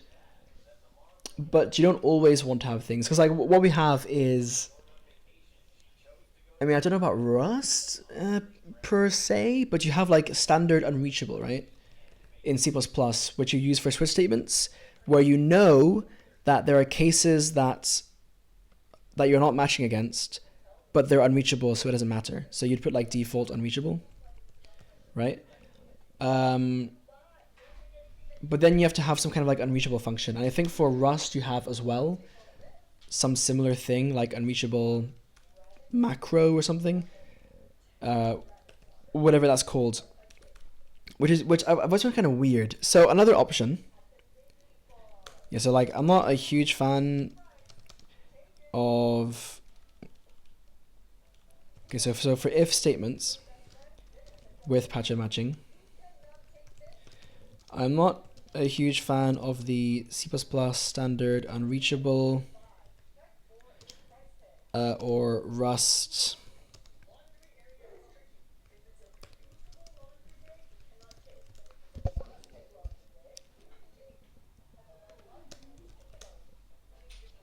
is it called unreachable? It's a macro, right? Yeah, it's literally the same thing. Or Rust unreachable approaches. Instead, I prefer some way in which you can just specify whether you want a particular match to be exhaustive or not. Now, issue is like it'd be nice to just do like if x ... like exhaustive, right? But then then exhaustive is just a pain to write anyway. Or you could do like if x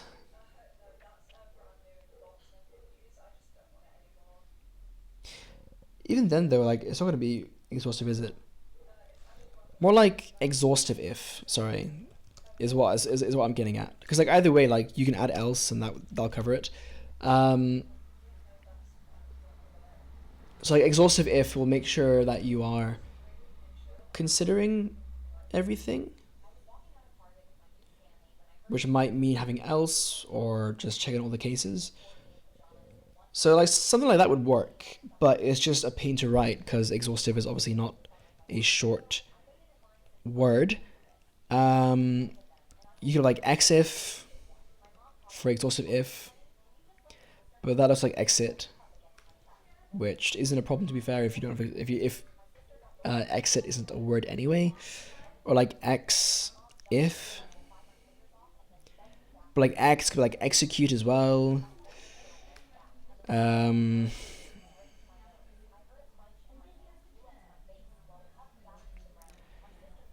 If exclamation mark even, right?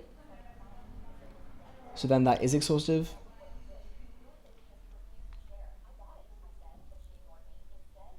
Maybe that's the key.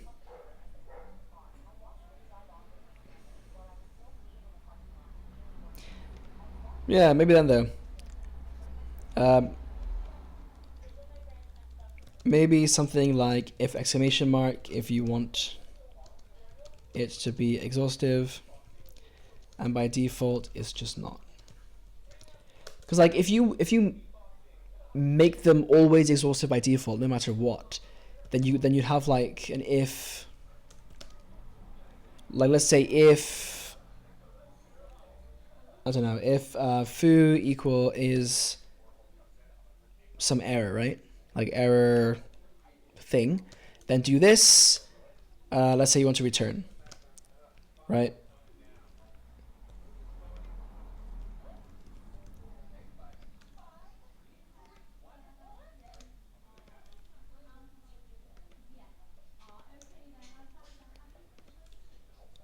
Like this is perfectly normal. Continue normal execution, right? I'll try C# instead. And then here, you don't want to consider if foo is something else because you're just continuing and returning here. This isn't a problem in functional languages because everything's an expression. Everything is an expression anyway, which means you're guaranteed to get this no matter what you do. right? But in imperative languages or procedural languages, that isn't the case. So what to do?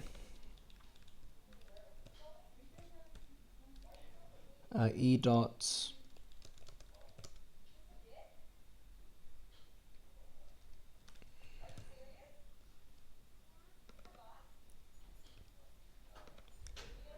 yeah, 2 would be a cool keyword, side note. Also 2 as string, but that's your 2. E as string. Okay, I'll do as for now. Anyway. Yeah, so you want some kind of way to do this, right? And because of this as well, like you don't want it to be exhausted by default. Even if you do have a toggle for it, you don't want it to be default because it's just cumbersome. Like if exclamation mark, like yeah, but like no. I in this case, I prefer this to be opt-in, even though forgetting it can lead to some mistakes. I know that's kind of controversial, but you really shouldn't be forgetting that stuff in general anyway. Yeah, I don't know. It's controversial, but anyway. So let's say if you did want it to be exhaustive, you would do if exclamation mark. So this would throw a compile error because you've explicitly denoted in your code that you want that if statement to be exhaustive, yet you only consider the case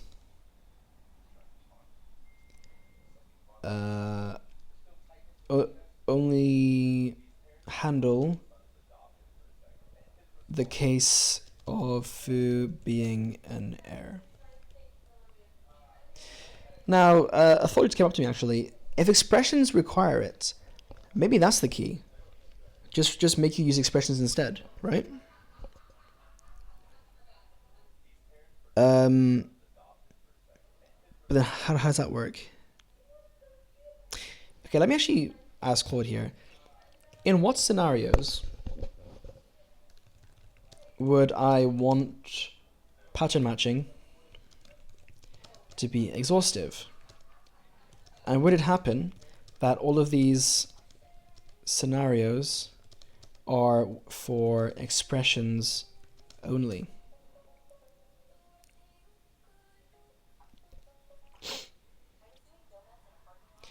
Because like, let's say I want to have like a function that, I don't know, converts an enum to a string, right? Like that's a very common example. And I want to have like my cases, like if it's like in Rust, you do match this enum, return this string, match this enum, return this string, or you can just do return match, and then you get a match expression, right? So Rust does actually have match statements and match expressions anyway, but I believe both are exhaustive. But in that particular scenario, you could just use an if expression, and then if expressions are guaranteed to be exhaustive, because if expressions are required to be exhaustive, that's just how they work. Because expressions need to return a value no matter what. So maybe this is just a non-issue. Maybe you just don't need it because you have expressions anyway, right? But let's have a look. So pattern matching expression, very obvious. In that case, you can just use yeah, it's a normal thing, right? So then we have closed sum type. So when you match on an enum variant type with a set of variants fixed and known, it's also necessary to compiler warn you when you add a new variant, but forget to update all match sites. So another example would be,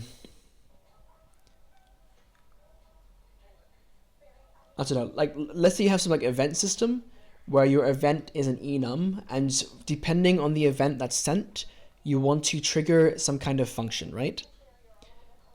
So in that case, you would need to return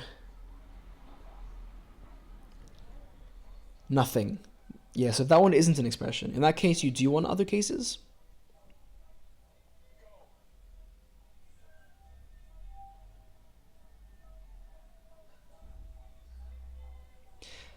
Even then though,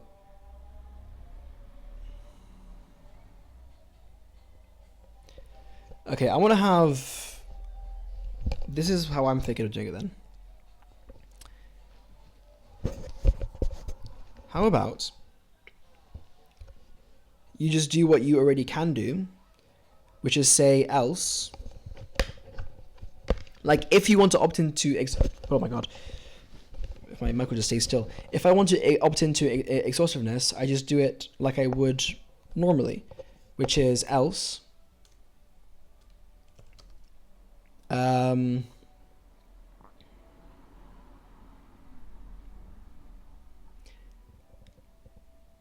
Like here, I could use else unreachable.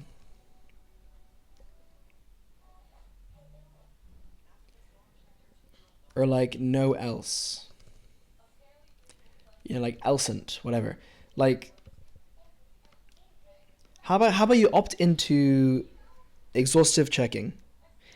If you just say else, error, right? Like if if this branch is ever reached, then throw me an error. And then, you know, for the sake of having like type safety and all that, and like not crashing the program at runtime, then the compiler can read this and say, oh, okay then, well, clearly this could crash, so you need to add exhaustive checking. So the way to do this, you could have some kind of like else to no, or like else, or like no else, or something like this, right? Where it just says, give me exhaustive checking. But like, I want it to feel natural. Like if exclamation mark feels unnatural, it also makes it harder to use the exclamation mark for other things, because now you have like a dual meaning, which I'm not a fan of.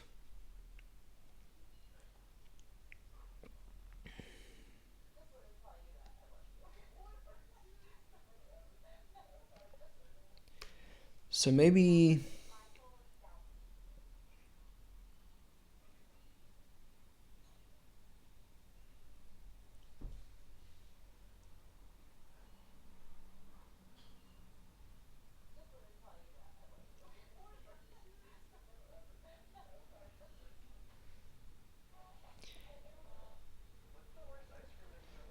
instead of this,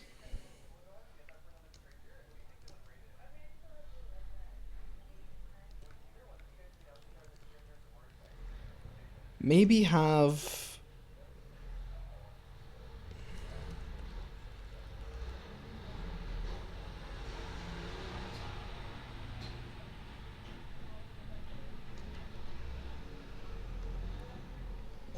instead of this, maybe have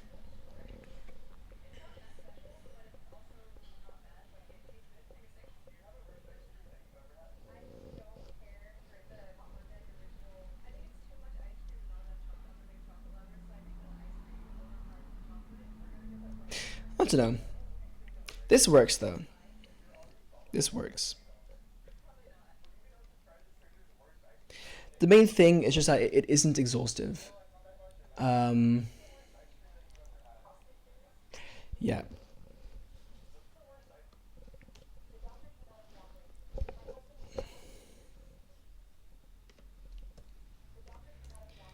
Yeah, so but for if statements, I propose exhaustiveness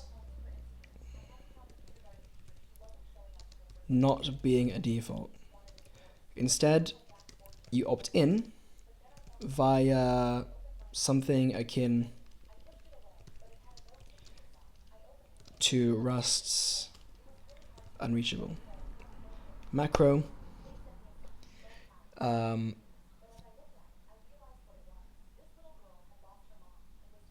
Or just to something like an unreachable keyword that tells the compiler that this branch, that branch should not be possible to reach. Right, so then the example would be like this. If, let's say we're gonna match on, I don't know, like let's say I have colors, I don't know. So let's match on color. If color is, oh my god. If color is,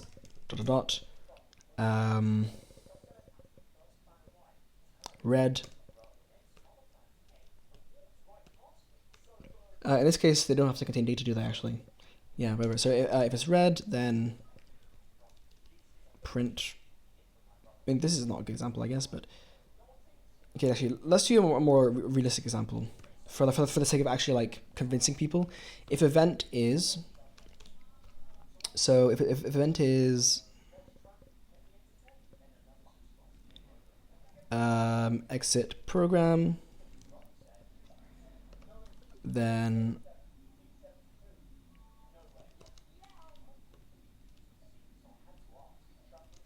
exit the program.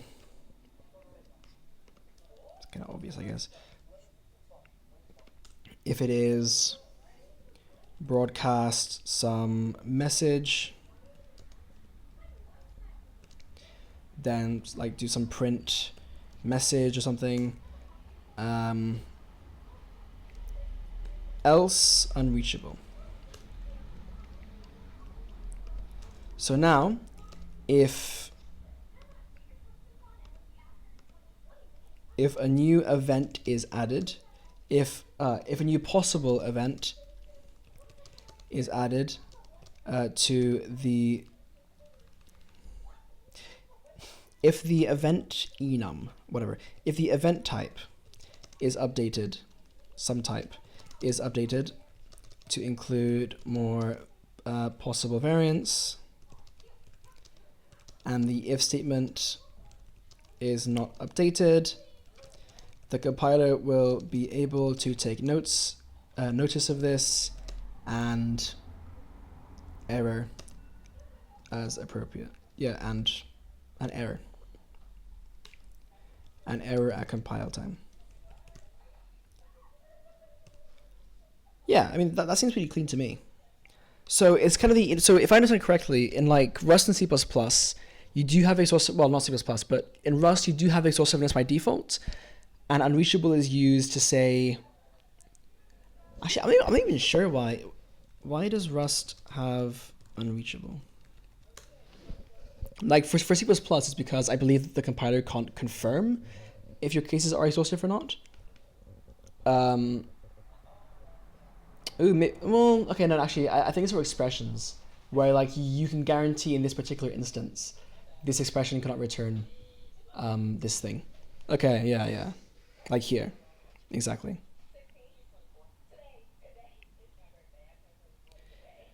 So that's fine. But what the difference is, what that does in that thing. Yeah, so this differs from, okay, this differs from Rust's unreachable, as in that language, it is used to bypass exhaustiveness or exhaustive checking by telling the compiler, I know for certain that the values that the input in this instance or in this context cannot be anything other than what I've specified.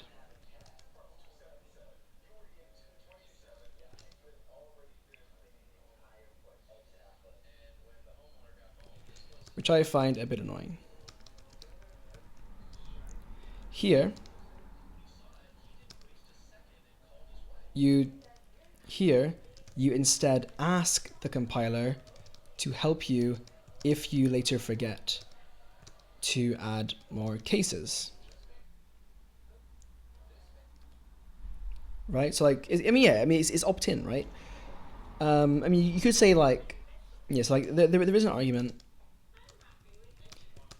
that it's better to have exhaustiveness be the default, because then if a programmer forgets to add unreachable, they will run into problems.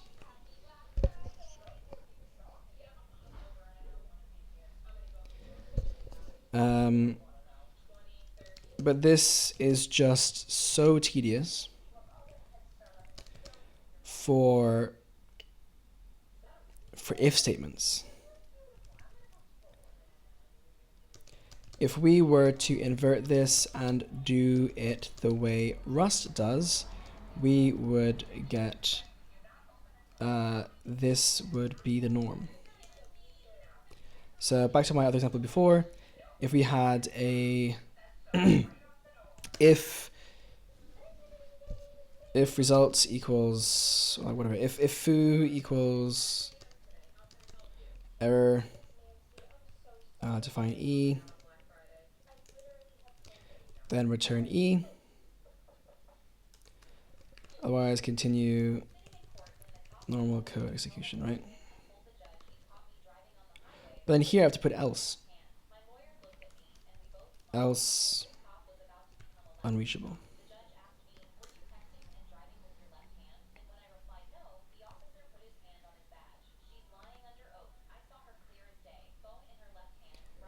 Yeah, that's pretty much it. So that's exhaustiveness.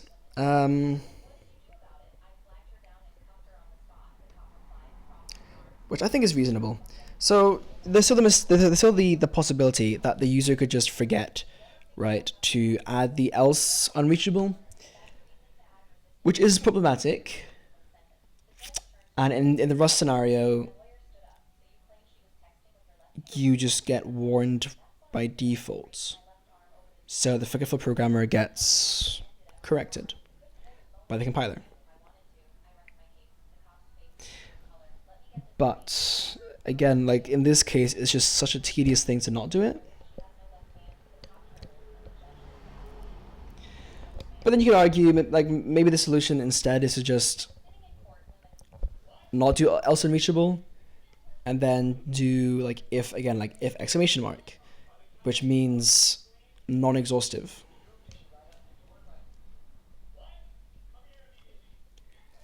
But I don't know. I'm gonna think on this more. But so far, I don't feel strongly about exhaustiveness being a default. Because like if you forget,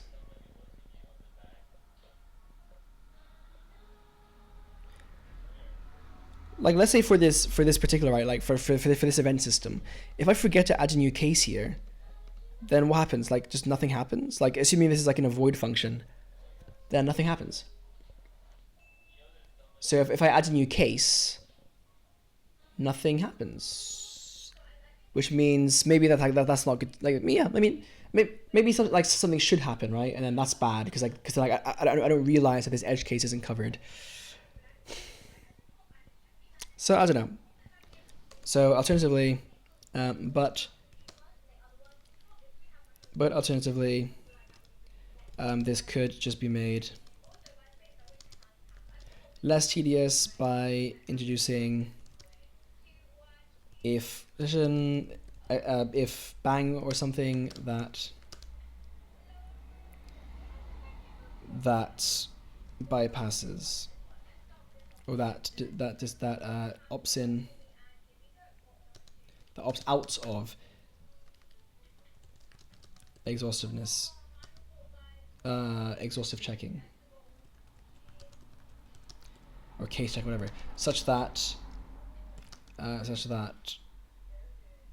it is exhaustive by default. Yeah. So I will think more on that. But otherwise, I think this is really cool. Piping is a whole other thing in of itself, to be honest, but it's there. So well, I guess we'll keep scrolling through this paper real quick, just in case anything else comes up. But I think it's just a lot of like type theory stuff that I honestly can't really read yet. I need to get myself into type theory in the first place. There's some papers I can read on that, some books even, not papers, to get introduced to type theory. They definitely won't teach it in university, which is really unfortunate. So I'll have to self-study that, but that'd be cool. I guess these are just proofs then. Anyway, so I will make a blog post about this once I kind of feel more confident in this, particularly with the exhaustiveness, and maybe there are other things I haven't really considered, which I need to review. But yeah, I'll make that post. And that's just one thing. There are other things I want to unify. Like I have this somewhere. I had this comparison thing going on, code versus machine, where I'm literally comparing low-level machine code to high-level human languages, or well, human programming languages, right? And just seeing the ways in which the underlying, or well, rather, the high-level code doesn't reflect the underlying stuff. Not because like, oh, like to make things more like, I don't know, more clear, like to make control flow more clear to the programmer, like in a Zig way or a C way. I don't mean that. It's more just to expose assumptions we make that may not be necessary. For example, with variables, notice how if I want to assign a reference variable, it's not immediately obvious, but if A goes out of scope, B is still valid because B is just a pointer to A, and then when A goes out of scope, well, I mean, maybe it's UB, I don't know, but I don't think so, because I tested it with a compiler, and it seems that if A goes out of scope, B still works. Now, again, maybe it's undefined behavior, I don't know, but just the way that like reference variables point to another variable, but hold on, let me actually confirm this now. If in C++ I have a int a and a int reference b equals a, if a goes out of scope but b does not, is this UB or does b own a's data?